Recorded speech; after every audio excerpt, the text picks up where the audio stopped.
അമ്മായി ഇപ്പം മരിച്ചെന്നും പറഞ്ഞേ നീ ഇങ്ങനെ പെമ്പർന്നത്തോടെ പുറകെ നടന്നോടാ. കിട്ടാനുള്ള രൂപ ഇനി ആരോട് ചോദിക്കും? ഇതാ ഞാൻ പറഞ്ഞത്, ശ്രീധന ബാക്കി എത്രയും നേരത്തെ വാങ്ങിച്ചോണമെന്ന്. നിന്റെ കയ്യെ കിടന്ന് മറ്റേ 2 വളയം തേടി പണയം വെച്ചു. പണയം വെച്ചോ? ആരോട് ചോദിച്ചോണ്ടാടി പണയം വെച്ചത്? ഹോസ്പിറ്റലിൽ പണത്തിന് ആവശ്യം വന്നപ്പോ പണയം വെക്കേണ്ടി വന്നു. നിനക്കിത് വേണവിടാ. ശ്രീധന ബാക്കി വാങ്ങാൻ പോയി നീ കയ്യിലുള്ള സ്വർണവും തലച്ചേച്ച് ദാ വന്ന് നിക്കുന്നു. കാതിലേതും കഴുത്തിലേതും ഒക്കെ ഊരി വെച്ചിട്ട് വേണ്ടിയിരുന്നടാ എവിടെ വീട്ടിലേക്ക് അയക്കാൻ. വന്ന് കയറിയില്ല, അതിനു മുമ്പേ തുടങ്ങി.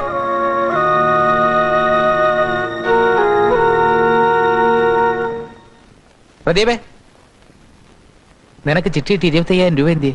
അത് ഞാൻ ബാങ്കിലിട്ടിരിക്കുക. നിന്റെ കല്യാണത്തിന് വേണ്ടി കടം വാങ്ങിയ 10,000 രൂപ ഇതുവരെ കൊടുത്തു തീർത്തിട്ടില്ല. മാസം തോറും 500 രൂപ വെച്ചാൽ പലിശ കൊടുത്തോണ്ടിരിക്കുക. പിന്നെ വീട് നന്നാക്കാൻ വേണ്ടി എടുത്ത ലോൺ ഇതുവരെ കൊടുത്തു തീർത്തിട്ടില്ല. ഇതൊക്കെ ഞാൻ എങ്ങനെ കൊടുക്കാനാ? ആ കാശ് കൊടുത്ത് ഞാനൊരു ബൈക്ക് വാങ്ങാനിരിക്കുക. കടങ്ങൾ തീർത്തിട്ട് പോരെ ബൈക്കൊക്കെ വാങ്ങുന്നത്? കടങ്ങളൊക്കെ എങ്ങനെങ്കിലും പിന്നീട് വീട്ടാ. അവന്റെ ഒരാശയല്ലേ. വീട്ടിലൊരു വണ്ടിയുള്ളത് എപ്പോഴും നല്ലതാ.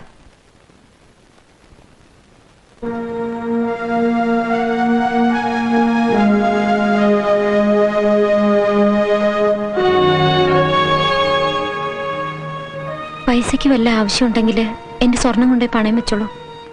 വേണ്ട.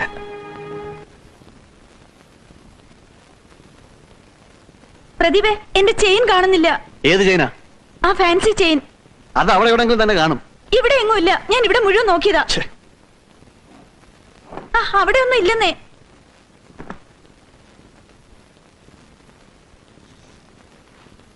അമ്മേ, എന്താടാ? എന്റെ 3.5 പവന്റെ ചെയിൻ കാണാനില്ല. എന്റെ ഈശ്വര, ഇവിടെ ആരെടുക്കാനാ? എല്ലായിടത്തും നോക്കിയോ മോനെ? ഇനി എങ്ങും നോക്കാനില്ല. എല്ലായിടത്തും അരിച്ചു പറക്കി നോക്കിയിരിക്കുക. ഇവിടെയുള്ള ആരെങ്കിലും ആയിരിക്കും എടുത്തിരിക്കുന്നത്. പുറത്തുനിന്നും വരുന്ന കള്ളന്മാരായിരുന്നെങ്കിൽ മുഴുവൻ സ്വർണ്ണം അങ്ങോട്ട് എടുത്തോണ്ട് പോണല്ലോ. അന്യന്റെ മുതൽ വഴി കിടന്നാലും തിരിഞ്ഞു നോക്കാത്തവരാ എന്റെ മക്കള്. എന്താ? എടാ മോനെ, വനജയുടെ 3.5 പവന്റെ മാല കാണാനില്ലെന്ന്. അത്യാഗ്രഹമുള്ള കള്ളനായിരിക്കില്ല. അത്യാവശ്യം റേഷൻ വാങ്ങിക്കാൻ വേണ്ടി എടുത്തായിരിക്കും. ഞാൻ കുളിക്കാൻ കയറിയപ്പോ ഊരി വെച്ചതാ. നീയല്ലേ അവിടെ മുറി തുടച്ചത്? അതെ. അന്നേരം ബുദ്ധിമോശം തോന്നി എടുത്തതാണെങ്കിലേ ആ മാലയും കൊടുത്തേക്ക്. ഞാൻ എടുത്തില്ലമ്മേ. പിന്നെ ആരെടുക്കാനേടി? നിന്റെയും അവനെയും പൂങ്കണ്ണേരും ഒന്നും എന്റെ അടുത്ത് വേണ്ട. മര്യാദക്ക് ആ മാലയും കൊടുത്തേക്ക്. അമ്മ എന്താ ഈ പറയുന്നത്? ഞാൻ എടുത്തിട്ടില്ല. കട്ടവരാരും കട്ടെന്ന് പറയില്ലടാ. കിട്ടേണ്ടത് 2 എണ്ണം കിട്ടുമ്പോ തത്ത പറയുന്ന പോലെ പറയും. അമ്മയ്ക്ക് ഇപ്പൊ എന്താ വേണ്ടത്? തല്ലിയോ കൊല്ലം എന്താണെന്ന് വെച്ചാൽ ചെയ്യ. നരകത്തിൽ പോയാൽ ഇതിനെക്കാളും സ്വസ്ഥത കിട്ടും. ഭാര്യയും ഭർത്താവും കൂടുള്ള നാടകം കൊള്ളാം. എനിക്ക് എന്റെ മാല കിട്ടിയില്ലെങ്കിലേ ഞാൻ പോയി എന്റെ അച്ഛനോട് പറയും.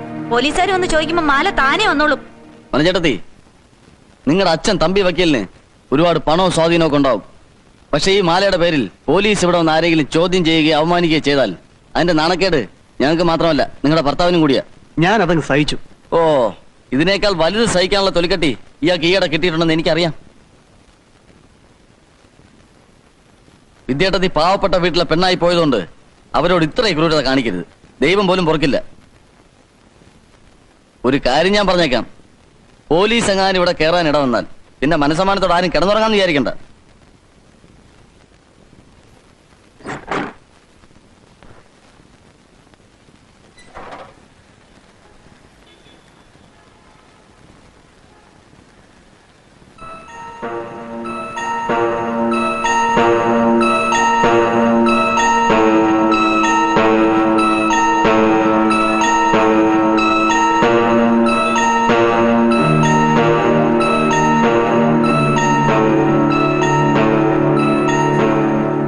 പ്രസന്നെ, നിന്റെ കരുതി കിടന്ന മാല എന്തി? ഏത് മാല? നമ്മുടെ വനചേട്ടത്തിന്റെ മാലേ. വനജയുടെ മാല എങ്ങനെയാ അവിടെ കൈ വരുന്നത്? അതെങ്ങനാ വരുന്നതെന്ന് അമ്മയ്ക്ക് ഞാൻ കാണിച്ചു തരാം.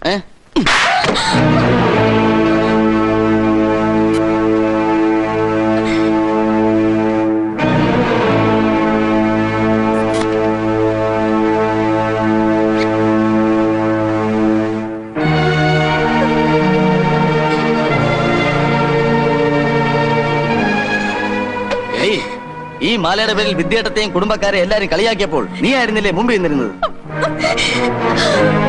കുടുംബത്തിന്റെ അന്തസ്സും അഭിമാനവും പറഞ്ഞു നടക്കുന്ന അമ്മയ്ക്ക് മകള് മാല മോഷ്ടിച്ചതിനെ കുറിച്ച് ഒന്നും പറയാനില്ലേ? വിദ്യേട്ടത്തെ കളിയാക്കാൻ അമ്മയും കൂടി കൂട്ടുന്ന മോളെ കൊണ്ട് എടുപ്പിച്ചായിരിക്കും അല്ലേ? നീ വേണ്ടാതെ പറഞ്ഞാലുണ്ടല്ലോ നിന്റെ തലയിൽ ഇടുത്തി വീഴും. ഇടുത്തി വീഴേണ്ട തലകള് ഇവിടെ വേറെ ധാരാളം ഉണ്ട്. ആ മതി മതി, ആ മാലയിങ്ങ, ഞങ്ങൾക്കൊന്ന് വെളിയിൽ പോണം. ചേ, അങ്ങനെ ധൃതി പിടിച്ചാലോ? ഈ മാലയ്ക്ക് വേണ്ടി എന്നെയും വിദ്യേട്ടത്തെയും പോലീസ് സ്റ്റേഷനിൽ കയറ്റാനായിരുന്നില്ലേ നിങ്ങളുടെ രണ്ടുപേരുടെയും തീരുമാനം? എന്നെ ആക്ഷേപിച്ച് അവമാനിച്ചതും ഞാനങ്ങ് സഹിച്ചോളാം. പക്ഷെ ഈ മാലയുടെ പേരിൽ നിങ്ങൾ വിദ്യേട്ടത്തെ കണ്ടവാനം കണ്ണീര് കുടിപ്പിച്ചു, മുഖത്തോക്കി കള്ളിയെന്നുവരെ വിളിച്ചു. അതിനെന്തെങ്കിലും പറയാണ്ടോ നിങ്ങൾക്ക്? ഇനി എന്തോ പറയാനാ? മാല കൈ കിട്ടിയല്ലോ, ഇനി നുള്ളി പൊളിക്കാനും തലനാരയുടെ കീറാനും ഒന്നും നിക്കണ്ട. നീ ആ മാല ഞാൻ കൊടുക്ക്. കുറെ നുള്ളി പൊളിക്കുകയും തലനാരിയുടെ കീറുകയും ഒക്കെ ചെയ്തതല്ലേ? അത് അനുഭവിച്ചവർക്ക് അതിന്റെ വേദന കാണും.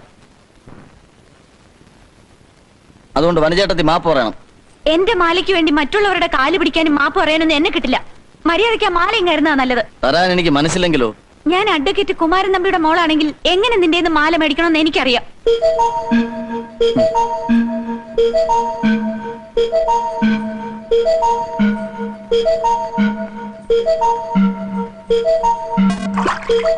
അയ്യോ, അഡ്വക്കേറ്റ് കുമാരൻ നമ്പിയുടെ മോളല്ലേ, പോയി മുങ്ങിയെടുത്തോ. എടാ മഹാഭാവി, നാശം പിടിച്ചവനെ 3.5 പവന്റെ മാല ആരെങ്കിലും കിണറ്റിനകത്ത് എടുത്തിടുവോടാ? സ്വർണം വെള്ളത്തിൽ കിടന്നു വെച്ച് തേഞ്ഞൊന്നും പോകത്തില്ല, അതിന്റെ മാറ്റ് കൂടത്തേ ഉള്ളൂ. കൈയുടെ കരുത്തൊന്നും കാണിക്കല്ലേ. പ്രദീപേ,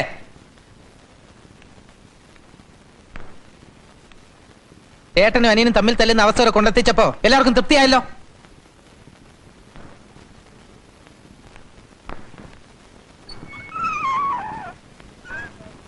അല്ല, എന്താ നിന്റെ ഉദ്ദേശം? എനിക്കറിയാൻ മേലാണ്ട് ചോദിക്കുക. നിനക്ക് കിട്ടാനുള്ള സ്ത്രീധന ഭാഗ്യം സ്വർണ്ണം എഴുതി തള്ളിയോ നീ? വിദ്യയുടെ അച്ഛൻ മരിച്ച ശേഷം അവര് വളരെ ബുദ്ധിമുട്ടിലാണമ്മേ.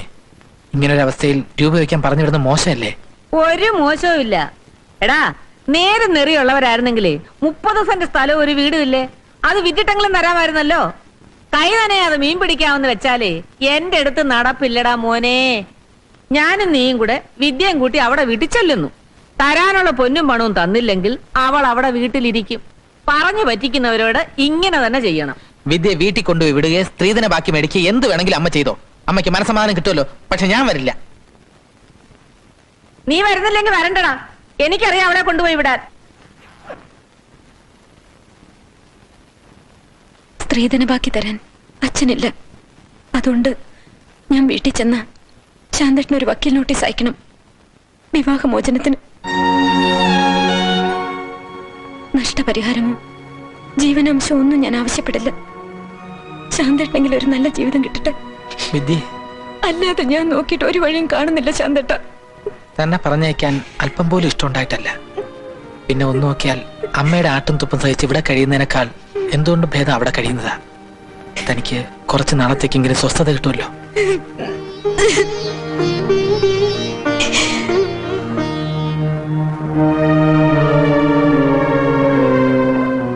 എന്താ ചെയ്ത് പെട്ടിയൊക്കെ ആയിട്ട്? ഗ്യാരണ്ടി തീർന്നു പോന്നു. പ്രശാന്തേട്ടനും കൂടി അറിഞ്ഞോണ്ടാണോ ഇത്? അതേടി, എന്റെ മോനെ ഞാൻ പറയുന്നത് പോലെ കേക്കൂ. അതെ, അത് ജീവിച്ചിരിക്കാനുള്ള കൊതിയുണ്ടാ മോളെ? വരണം, അകത്തേക്കിരിക്കാം. വേണ്ട, എനിക്ക് ചില കാര്യങ്ങളൊക്കെ ചോദിച്ചറിഞ്ഞിട്ട് ഉടനെ പോണം. എന്താ? കല്യാണ നിശ്ചയത്തിന്റെ കരാർ അനുസരിച്ച് 6 മാസത്തിനകം സ്ത്രീധന ബാക്കി തരാമെന്നല്ലേ നിങ്ങൾ പറഞ്ഞത്? അതെ. അതും പോരാഞ്ഞ് അവിടെ കയ്യെ കിടന്ന വള വരെ നിങ്ങളെടുത്ത് പണയം വെച്ചില്ലേ? ഞങ്ങളുടെ ഇപ്പോഴത്തെ അവസ്ഥ. നിങ്ങളുടെ അവസ്ഥയും കണ്ണുനീരും ഒന്നും കാണാനല്ല ഞാൻ ഇങ്ങോട്ട് വന്നത്. അതെ, ഇപ്പോഴും എന്റെ മോന് വേറൊരു പെണ്ണിനെ കിട്ടാൻ യാതൊരു വിഷമവും ഇല്ലെന്ന് ഓർത്തു. വിദ്യ ഇവിടെ വിട്ടിട്ട് പോയാൽ ഇല്ലാത്ത രൂപ എങ്ങനെ ഉണ്ടാവും? എന്നാലേ ഈ കാര്യത്തിനൊരു ചൂടുണ്ടാവൂ. എല്ലാം പോട്ടെന്ന് വെക്കാം. അനിയത്തിയുടെ ഒരു നെകളവും ഒരു നിഷേധവും സ്വന്തം കെട്ടിയവനെ പോലും അവള് വഹിക്കത്തില്ല. എല്ലാം തള്ളമാരുടെ വളർത്തുദോഷവാ. രൂപ 2 ലക്ഷം കൊണ്ടായ എന്റെ രണ്ടാമത്തെ മരുമോള് വന്നത്. അവൾ അവിടെ മര്യാദക്ക് ജീവിക്കുന്നുണ്ടല്ലോ. ധർമ്മ കല്യാണം കഴിച്ചുകൊണ്ട് വന്നവക്ക അഹങ്കാരം.